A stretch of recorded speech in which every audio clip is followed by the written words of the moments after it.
Connexion Casablanca où l'on retrouve Awatef Keloki et Nada Zraidi. Merci d'être avec nous. Vous êtes toutes les deux cinéastes. Vous êtes les cofondatrices du projet Mdaifin. C'est la contraction du mot Mdaif, qui veut dire invité en arabe et de in en anglais. Alors depuis des mois avec vous toutes les deux, du coup, vous sillonnez les zones rurales du Maroc à la rencontre des femmes. C'est séquencé en plusieurs épisodes. On va regarder un extrait du premier épisode qui s'appelle Des mains en or.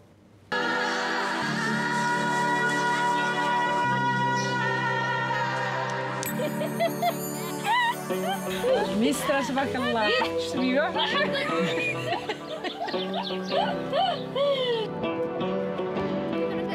انا بالنسبه لي المراه هي كل شيء.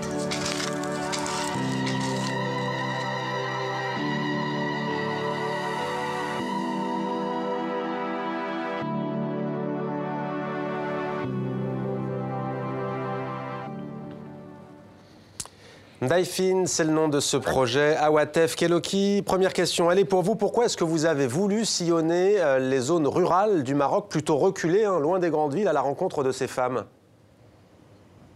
Bonjour, tout d'abord. Alors, l'idée, en fait, du projet nous est venue quand on s'est rencontrés avec Nada. Moi, je me suis installée au Maroc il y a 3 ans. Nada revenait de ses études à l'étranger et on s'est rendu compte à Casablanca que malheureusement les femmes rurales étaient absolument pas visibles. Et en faisant des recherches, il faut savoir qu'au Maroc, 40% de la population vit en zone rurale, donc 49% sont des femmes. Et pourtant, elles sont pas visibles, elles sont en quelque sorte en marge de la société marocaine.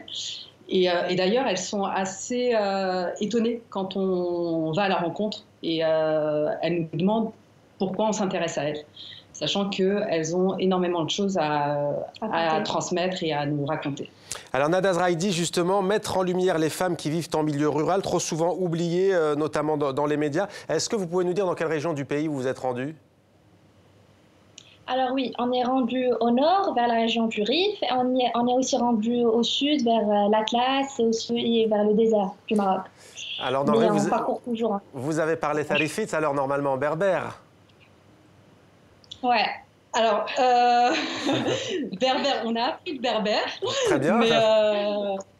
Mais on ne le maîtrise pas, sachant que moi j'ai un côté berbère. Mais ça prouve en tout cas la démarche pour aller communiquer avec ces femmes. Qu'est-ce qui vous a le plus frappé, Nada Zraidi, au cours de ce tournage? Est-ce que c'est la combativité de ces femmes qui prennent leur destin en main pour s'en sortir, pour subvenir à leurs besoins notamment? Exactement, c'est leur force, c'est leur pouvoir. Nous, on est vraiment fatigués juste en les filmant. Et eux, ils travaillent toute la journée, leurs conditions sont vraiment difficiles, mais ils combattent toujours, ils ne cessent pas. Voilà. En fait, ce qui est... Oui. Si je peux compléter Nada, effectivement, ce qui nous frappe, c'est leur combativité. C'est des travailleuses acharnées, c'est-à-dire qu'elles prennent quasiment tout en charge, que ce soit à l'intérieur du foyer ou bien à l'extérieur, parce qu'elles travaillent, elles vont chercher le bois dans les forêts qu'elles portent, chercher l'eau, parce qu'elles vivent dans des conditions très difficiles. Il y a des villages dans lesquels il n'y a pas d'électricité, il n'y a pas d'eau. Et pourtant, elles sont positives. Elles sont positives, et elles ont une résilience à toute épreuve. C'est-à-dire que ça ira mieux demain.